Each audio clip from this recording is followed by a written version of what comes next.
And thanks for joining us here and taking up the challenge to present today, Alyssa.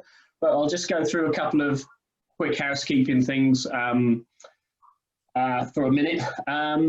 Appreciate if everybody, all participants can go on mute while the presenter's presenting. As a host, I can mute you by choice if we get any interference. And we'll be recording this. Richard Hamilton, the chair of Geelong Quality Council, is running the video. So if anybody's got any objections to having this videoed, because of course it'll be the presentation and any discussion, then let us know. We won't make these available straight away. And we suggest that all attendees go on full screen if you can, to make the most out of what's being presented. I can see you. And in the background, yeah, let the presenter get to the end. I'll give them a 5 minutes heads up that we're going to come to the end of time. But if you've got any questions on the way through, drop them into the chat window. If they get answered, that's through the presentation, that's fine. If they don't, I'll come back to them and ask them on your behalf. But if we've got only a few and we've got a bit of time, then I'll open the mic up for anybody just to have a conversation with Alyssa directly. So yeah, it's basically now me handing over to you. Alyssa, if you can share your screen and then introduce yourself to everyone. I'm keen as mustard to hear your story from you personally. Yeah, absolutely. Now you're probably going to see yourself in my screen share because my box is just to the side. Can you see yourselves and my screen with my presentation on it?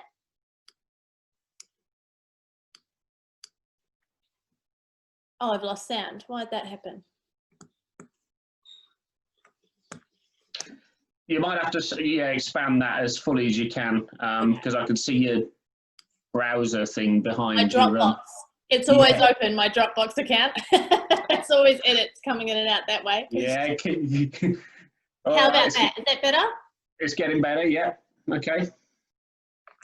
Otherwise, I can go a bit further, but oh, I see. Yes, yes. Okay, it layers over you. Okay, gotcha. That's okay. Perfect. All right, so ready when you are. Over to you. Okay, beautiful. Now, first I want to apologise that the presentation is red. I could not source a bright fluoro yellow for my presentation, which is, of course, my business colour, which I'll show you here on a little post-it note, if you can tell. That's my very bright fluoro yellow branding colour. But, you know, it's not important. I'll just continue to explain to you how the business now looks, which is very different to what it was before COVID. Like so many, we've pivoted and changed, and my background is that I'm a videographer and I run a film agency in two areas. One is in wedding videography services and the other is in business videos. So that covers drone and animation and motion graphics videos and all kinds of styles. So basically anyone in business who needs a video, we can tailor and create a style that suits them. So as the title suggests, creating video for us is really important, and we found a new way to keep our business going during this particular time. So a little bit about me. I've been in Geelong for 5 years and I've been a business owner here in the region. I've run my business for 10 years now in total, and it started in Melbourne, but I've been over in the region now for 5 years. My business specialises in video production, weddings, events, as I mentioned, business videos across all areas. And my background specifically is video production, videography, on-camera coaching and presenting, and also doing talent work myself. So before I came into the business, I had a real understanding of talent work because I worked as a voiceover artist and I did presenting and I coached other presenters how to deliver on camera.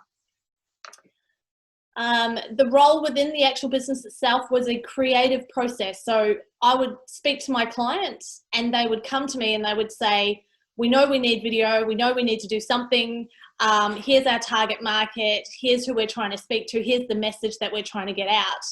And I would start to come up with some ideas. You know, are we going to tell your story? Are we going to share a topic you're passionate about? Are we going to get some testimonials and hear from others? You know, those are very basic kind of styles of videos. But just as a starting point, we have that conversation to go, what's going to work? And then we put the pieces together, and I do the run sheet, location scouting, talent recruitment, you know, the whole lot. So that's what my role was, you know, in that position. How we were challenged by COVID is obviously we couldn't film in person any longer. All of our wedding clients and all of our business clients, especially travel, because we travel across Australia for our videography services. We were not able to do the work anymore. We couldn't do it. So we really dramatically had to alter the way that we ran our business, because if we were just to stop and halt the business, we wouldn't be here today. And yeah, we wouldn't have been able to survive, because we basically couldn't continue working the way that we were. It wasn't available to us. We couldn't travel, and we couldn't meet people in person to film. So the revenue and income and sales and everything that was, you know, monitored and measured at that stage had stopped, and we now had to reshape how that was going to look into a new way of running our business. To say it was a shock is an understatement. When we got the news, I mean, I even remember the date, and I'm terrible with dates. Ask my kids, I can't even remember their birth dates most times. But when it comes to that date, the 22nd of March, and my husband came to me and said, we can't film anymore. We can't film. You know, basically that was the message. And I was just like, oh, okay. So we can't really run the business. We can't film our weddings that are booked. And we had so many. We're heavily booked in weddings, peak season and all that coming up. And then we weren't able to do the traveling to the business video shoots that we had ahead of us. You know, there was one day where we literally were driving in the car to the airport and had to turn around because we couldn't go to the airport. We couldn't actually get on the plane knowing that we could confidently come back before the borders were going to close. So a lot of shift was happening at this stage, and a lot of thought around how can this work. And there was so much focus on homeschooling and trying to work out that process, as well as many parents have, you know, tried to understand that process themselves. How do I get something done for our career and our business, but also make sure the kids are still learning in some capacity at home? You know, that's been a huge challenge, and one that I jumped into in the first lockdown head first. I was like, you know, there's a separate room set up for them. I had, you know, new desks getting delivered to the house and set up a whole new space, and they had a learning room, and I was all like, I'm just going to become a teacher now. Like, that's the new career path for me. Because when a challenge is put in front of me, I always try to stay really positive and just find a way to make it work. So that particular date was a really life-changing date for me, because it really was that moment of, right, so there's no business that we can run right now in the current form that we run it. When I took some time with the kids and the homeschooling, and I sort of thought about it, I was very clear that there was still a huge demand and a huge need for communication online, and for people to still be able to talk and connect with each other and say what they're still doing and how their business is now operating in a new way, you know, similar to what we did further from this thought process. And I thought video is still such a huge component of how people are talking and how people are communicating and staying connected. So it's my duty in the industry that I'm in to find another way to make this work, find another way that people can still have a voice and speak to each other and talk about what their business is offering, who's open, who's not, and even just share the journey of COVID and what's happened for them, you know, so that connection is still there. One of the biggest things that came through for me in this whole pivot was having that connection with my clients, even in this new way, was my purpose to start the day in a positive mindset. Because if I was waking up not being able to create video and do what I love, I personally would feel that quite strongly and really struggle with it. So having my course attendees to get online with every week and work with and be, you know, able to see their faces and talk to them about their projects and just kind of go into their world for an hour while they tell me what their clients and customers need and what they're working on for the week ahead. And that was a real way for me to feel, you know, the same passion that I had in my business when I work with business video. So let me just look at my notes. How did you calculate your threshold for survival?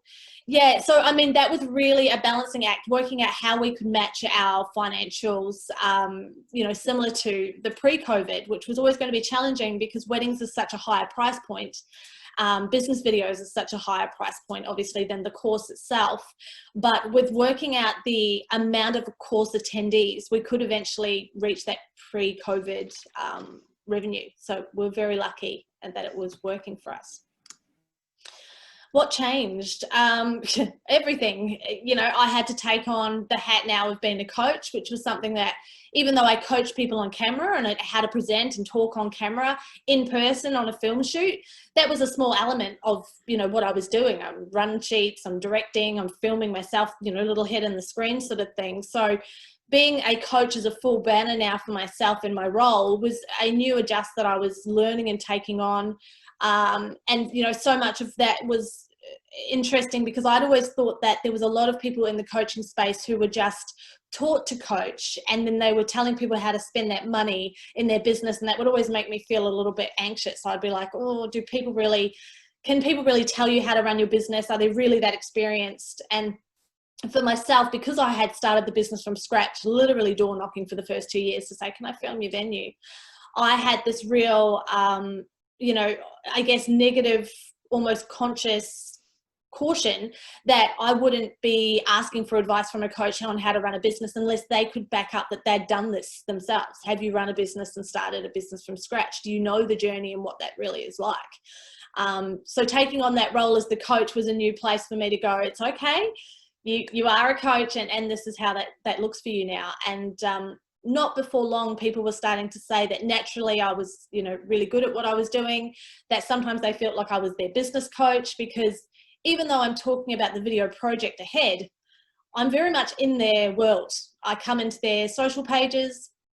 I'm a cheerleader in their corner. I'm, you know, very involved now in what they do because I want to know how I can help through content and how we can keep making their business grow through video. You know, have they told their story? Have they taken us on the journey of the struggles? Have they shared testimonials of what other people are loving? You know, what are they doing that's building that relationship online? And so in order for me to have the best tools to help them, I need to kind of come into their world. So, you know, that was a really interesting part of that for me. So yeah, so my adjust from filming in person to teaching others and becoming a coach and a teacher was the biggest part. So bouncing back, I'll just see what I've said on my notes here. We've changed the service, new normal. Yeah, so social distancing obviously is something that when the COVID restrictions are released, we'll get back to filming, but we've actually made quite a large adjust, especially for the local region. We're really about supporting our local business now, especially now more than ever. We can't sort of rely on any other states. So we've really made an effort to go, how can we be in the community more and help more? And by reducing our prices and our hourly packages, so we used to only do a half and a full day shoot.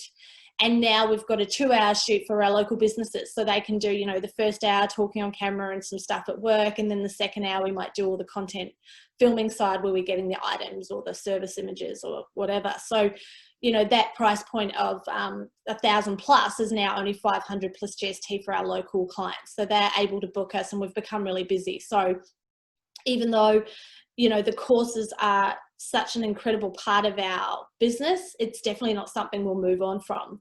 We're not in the mindset of going, this was just while we're in lockdown and then once we're back, we're just filming in person again. We love this area of our business and we just get so much, you know, richness and excitement from creating content and showing people how to do it. Because if in the COVID pivot, my pivot was just purely to say, well, if we can't film in person, but we can now edit because it's all online. You know, that was a thought that came in at first instance because I was like, oh, well, that makes sense. If I can't film, I'll just edit footage for people. But then on the thought of they have to now film themselves, I realized how much they don't know about that and how much I still had to learn about using my phone to film instead of professional equipment. So I was really making that adjust to see how it was working for me. And I started doing the videos to say, course coming soon. I'm now going to teach you how to film at home with your phones and, you know, doing all that content myself and just filming it and seeing, you know, if there was a need for it and people wanted to do it. And they did. So I was really grateful. But this area has expanded to something that I wholeheartedly love. And I just feel so grateful and passionate to actually have come back around and put so much more energy in the business side, B2B. Because our weddings had exploded and we were so busy with weddings that our business videos, we were still shooting, but the length of how much work we had versus weddings was much shorter. and our focus to our business clients versus our wedding clients had been lesser because of the focus all on weddings. So this COVID time made a real shift for us to go back to the passion of creating video for business and supporting them and creating content overall. So we talk about, you know, photos and branding and your social platforms and where to put the videos and, you know, what your market wants to hear from you and things like that. So we're not just like, here's a video, film it. We're talking about, you know, the full picture. I'll just see what else here is about bouncing back. I think that pretty much covers it. Yeah. Okay, so the outcomes. Yeah, so just as I was mentioning, we've been able to reduce our filming packages now to suit the local market and what they're dealing with financially. This makes it easier for them to make a decision. You know, they put 50% up front to book a date and then 50% to shoot the day, you know, we go. So the decision is easier now because it's not an investment as much. It's more like they can see the videos that we've done in the past. They know the quality through watching our website videos, and now they can say, we need video, can you come and help us? And so we're really there to support that process. We're also launching a beginner's course, which we've been filming in the last, how long has it been? 5 weeks. We've created 5 weeks worth of 10 tutorial videos that will roll out for online learning. So anyone who's not ready to jump into the course with me one-on-one and do the coaching and actually create edits yet, they can go through a 10-week training online. And, you know, it's that $100 price point. So it's more of a mass market kind of product, but it's something, again, that's added to our business and our strength of creating, you know, more people to learn about video. And that's the basics of our whole passion, is that we want everyone to feel like they can do video, like it is a possibility, whether it's budget related or confident related. They're able to find a way to just sort of crash that and go, if I can do it myself in my own time, if I can just follow the tutorials and kind of go through the steps in my own time, watch the videos, it's completely flexible learning, and they still get to come on to a private group with me each week in a live video scenario and go, hey, Alyssa, I'm having trouble, or can you answer me this, or what platform should I use, or apps, or, you know, equipment and things like that. And then the course has also launched us into creating a product that we're now selling in the business too. So we're selling a filming kit. I actually have it just here. Here's one I prepared earlier. This is our little desktop version where we're able to, now that we've learnt ourselves what tools we need and what equipment we need to film from a phone, we've put together our own kit. So in Australia based, we've got a filming kit that we can now sell on the launch of the beginner course, which it's not launched yet, but it will on the 21st. But again, just learning that whole new process of saying, when we took on the course attendees, there was a very clear difference between who was ready to go for it with video and who was still just kind of watching from the sideline and wanting to learn everything, but not yet ready to jump in front of the camera. So learning all of that through the course has pivoted us again into this new online beginner course and being able to sell the kit. So we're looking forward to continuing in our direction. We're just at the beginning, and it's something, like I said, we're definitely not going to stop moving forward with. We can see the value. There's definitely a huge market for it. I put up a PayPal button yesterday on the website and sold 2 straight away last night. And I haven't even checked to see if there's any more, but we had a 20, first 20 got it for a little bit cheaper, $20 cheaper or something. So, you know, anyone who wanted the bargain is jumping in to secure it even before the launch. And so, you know, we're in a really positive place with this pivot, and even with the restrictions lifting, are absolutely going to go forward with it.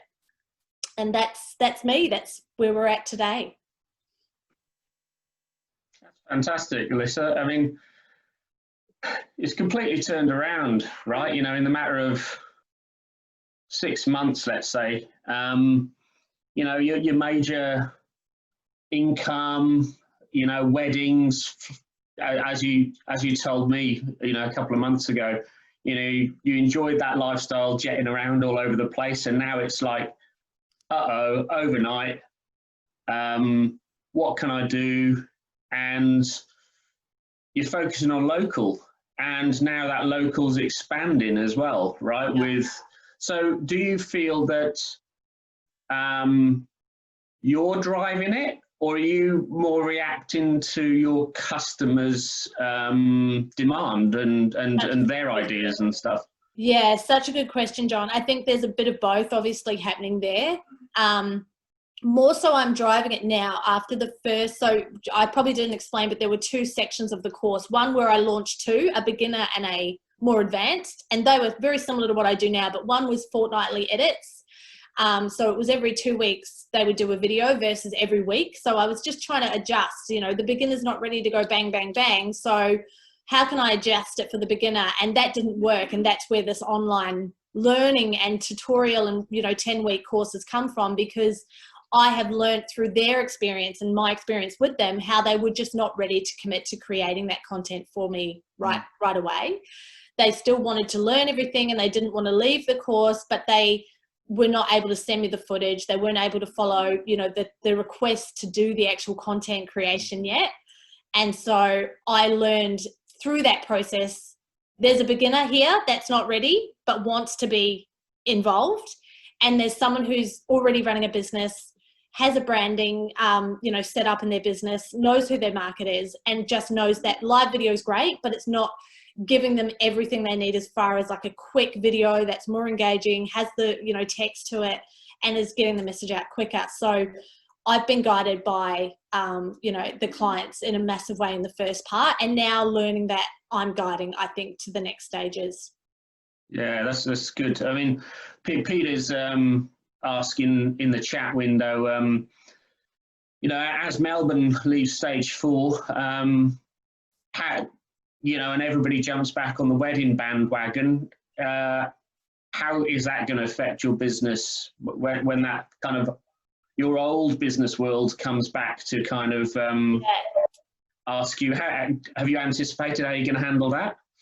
I have, and it's something that, you know, there's 2 ways to play it. We can just go all in and it's all back on, and we just take every booking that comes in and we just fill up our weekends again. I mean, we went from, you know, a wedding in Sydney on the Friday and doing a 10-hour shoot, and then jumping on a flight, coming home for a 9-hour sleep, and then starting a wedding in Victoria. Like, we were just like crazy busy, loving it, because weddings are incredible and we love filming and being creative is our world. But the reality of being able to support our businesses in the same way if we were just as busy pre-COVID is not as possible, in our opinion. So we are going to be a little more selective in how many weddings we take on. And we've really cleared the slate now, because so many weddings can't go ahead for so long. It's just been a game of reschedule. And we can see in our calendar a really clear gap between what months have some weddings and what months yet don't. So as those inquiries are coming through for the bookings, we really, again, want to stay with the locals as much as we can. You know, Bellarine, Surf Coast, and even further out, sort of Lorne and out that direction as well, because it's much easier for us to film a wedding here and then not have hours and hours of driving before and after it. So, you know, and we were still doing a lot of local weddings as well, but we would also take on, you know, the ones from other states. So, you know, to answer the question, we're going to adjust how many weddings we take on and be a little bit more selective in where they're located and if it's a fit for us. Yeah. Stephen's asking on the chat window. He says, great story, thank you. A question regarding your competition, right? He says that there must have been many businesses in similar situations, you know, but did you see any others that are doing a similar thing to you, trying to break into that market the way you've done? It's interesting. I was really, really interested to see if that would happen. And because I'm in the videography space, there's so many groups that I'm part of, you know, Videographers Melbourne and Videographers Sydney and Videographers Community and all these different groups. So I kept looking on these pages to see what people were doing. And so much of them were just like, boo-hoo, it's all cancelled, I can't do anything. And the pivot wasn't happening. And I kept my cards a little bit close to my chest, I guess, in a way, whereas I wasn't going into the groups going, this is what I'm now doing, because, you know, that would be opening up the fact that they were like, maybe I could do that too, which, I mean, in the beginning is probably not the most supportive way to go. But to answer that question, there wasn't any competition. Where I did see a lot more people pivoting was the photographers were now doing product photos. So they would say, you know, send your business products to me and then I'll set it up in my own studio and do the photos and stuff for you, which I thought was a really fantastic idea. The same as where they were, you know, able to come out of lockdown and do one-on-one branding photo shoots and things like that before masks were introduced. So there was those sorts of pivots happening in the photography space, which is something that we kind of do photo film at the same time. But we certainly didn't find that there was much competition in the filming, DIY filming space. There were people talking about how to build confidence with live video and, you know, get yourself on camera in your live video scenarios. But we're talking about creating edits, like where to put your phone to chat to cam, how to start filming, you know, objects and scenarios at home, you know, how to film yourself with the tripod and really creating content so that we can put together a whiz-bang edit. So it was very different, and I hadn't really seen anyone else do it. The other thing was that we do both. We're talking about, because I had that presenter background, I'm talking about how to present on camera, find your voice, you know, crush that negative self-talk, as well as the technical side, what tools to use, what lighting, what sound, how to film for the best side of, you know, part of the day, where to set up a background, you know, the full picture in front and behind. So that was very different to what I'd heard anyone else was doing. Okay. We've got another question from Stephanie, who's basically saying, that's a great journey, Alyssa, well done. Would you consider employing a team to manage your DIY courses and stuff moving forward to free you up to do the higher value wedding work, so you don't lose any of the momentum on those courses? Yeah, yeah, it's a hard one because, like most business owners, you feel like you're the only one who can do your job, right? So it's one of those things where I think that with time, if I feel like it's something that I can teach others to do as a teacher or a coach, it's something I would be open to. But at this current point, I feel like my DIY course where I'm working with people one-on-one is capped at 10. And I can't take more than 10 because I wouldn't be able to give them enough energy and time on the edits and energy and time on the one-on-one, you know, coaching sessions. So I would keep that as my own passion project almost, because I'm so passionate about going, these are my 10. They contact me any time of day, night on social media to ask me, what do you think of my framing? How's the lighting here? Can you just listen to my sound test? Like, I'm with them, you know, one-on-one for those meetings, but I'm with them throughout that whole week as well. You know, I'm on call to them. Whereas the beginner course where I'm doing the tutorials, that content I'm working hard on now, but then that's out there ready for people to take on and learn over the 10-week process. So I don't need to be there for one-on-one for that, but they might feel that the progression from learning everything in 10 weeks is that they want to come and work with me one-on-one. They might say, now I'm ready to strategize with Alyssa on what to film in the week ahead and create real edits. So at this stage, DIY is just with me, but possibly I could look at someone else doing what I do, yeah, to open up the numbers later.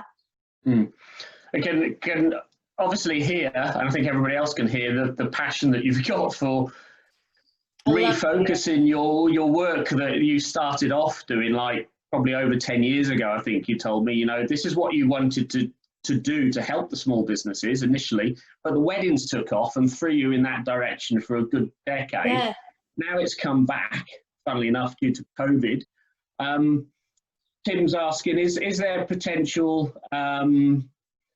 for businesses, you know, because you're obviously supporting local businesses, you know, to try and bolster them and improve their, you know, exposure and their advertising and stuff, their own promotion. But is there potential for businesses to use higher quality camera and audio and lighting? Do they need to do that? Yes, so that's what the shoot, the one that I mentioned was the 2-hour film shoots. Those are professional now. So where we used to only do half-day and full-day professional production level camera shoots, we now offer just to the local region a 2-hour shoot. So because it's close to home and we want to keep, you know, building those relationships locally, we have offered a 2-hour shoot, which is something we've never done before, and that's that 500 plus GST price point. So people are just able to make that decision, and we've been booked really quickly where we go and shoot, you know. So for example, a builder might do a chat to cam from an office where they talk about something in their building business, and then the next hour we go to the site and actually film people constructing and making and doing. So these 2-hour shoots are really great because they get a few images out of it for social media, but they also get a really polished edit from professional shot footage. So yeah, that's what we're using with the lifted restrictions, is being able to do those shorter shoots for a lower price point for the local market. Yeah, good, good.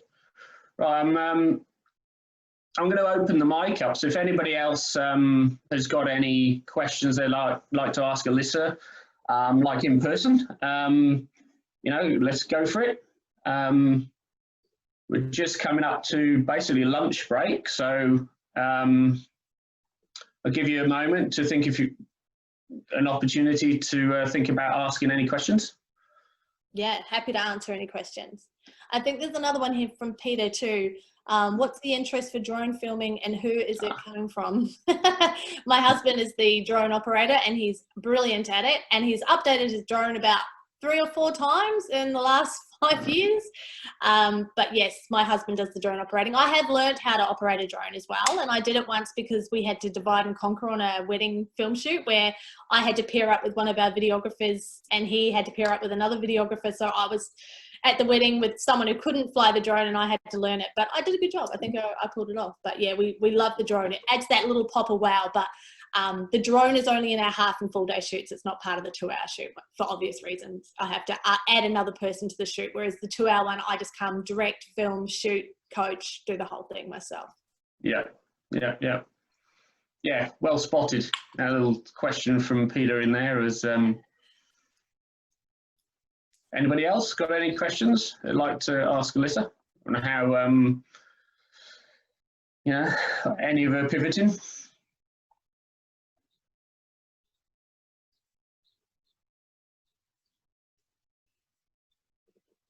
Okay, well, I think I'm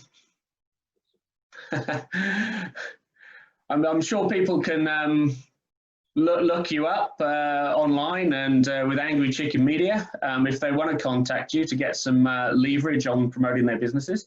Yeah, I'll put the link in there for them now. That's our website. If you, but I think we're going to basically head to a slightly earlier than planned lunch break.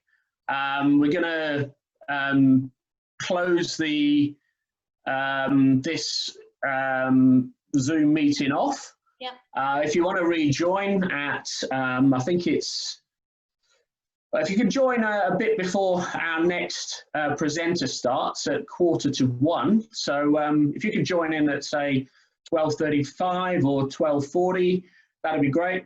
But we're going to jump off here, have a break, and we'll dial back in about half an hour. Perfect. Thank you, everyone. Thank you so much for your support today, guys. Appreciate it. Cheers.